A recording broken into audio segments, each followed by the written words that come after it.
اللہ تعالیٰ قرآن پاک میں فرماتا ہے کہ اگر بندے کو ہر وہ چیز مل جائے جو وہ چاہتا ہے تو وہ اپنی حدود توڑ کر باہر نکل جائے۔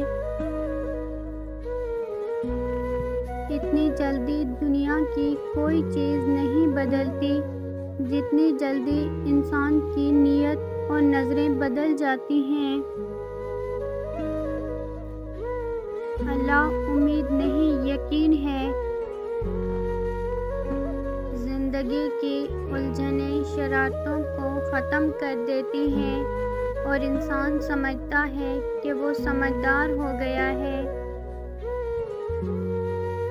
زندگی میں ہمیں حقیقی معنوں میں وہ لوگ جینا سکھاتے ہیں جو مشکل وقت میں ہم سے توقعات کی بیساکھی چھین لیتے ہیں اور پھر ہم ان کے بغیر چلنا سیکھ لیتے ہیں۔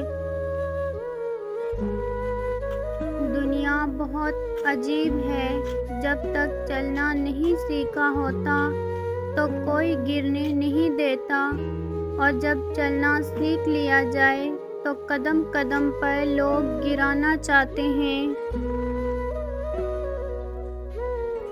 بعض اوقات ہمیں خاموش ہونا پڑتا ہے کیونکہ ہمارے لفظ یہ بتا ہی نہیں پاتے کہ ہمارے اندر کیا چل رہا ہے۔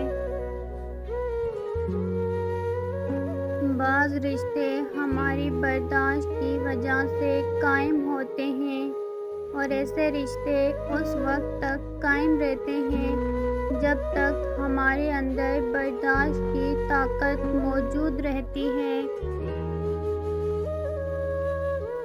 زیادہ باتیں، زیادہ وضاحتیں انسان کو بعض اوقات قریب نہیں بلکہ دور کر دیتی ہیں۔ 3 خوبیاں انسان کو باکمال بنا دیتی ہیں۔ نمبر 1 ٹھنڈا دماغ، نمبر 2 میٹھی زبان، نمبر 3 نرم دل۔ ڈوبنا ہی پڑتا ہے، ابھرنے سے پہلے۔ غروب ہونے کا مطلب زوال تھوڑی ہے۔ مشکل وقت میں ہمیشہ دعا مانگو۔ جہاں انسان کا حوصلہ ختم ہوتا ہے وہاں سے اللہ پاک کی رحمت شروع ہوتی ہے۔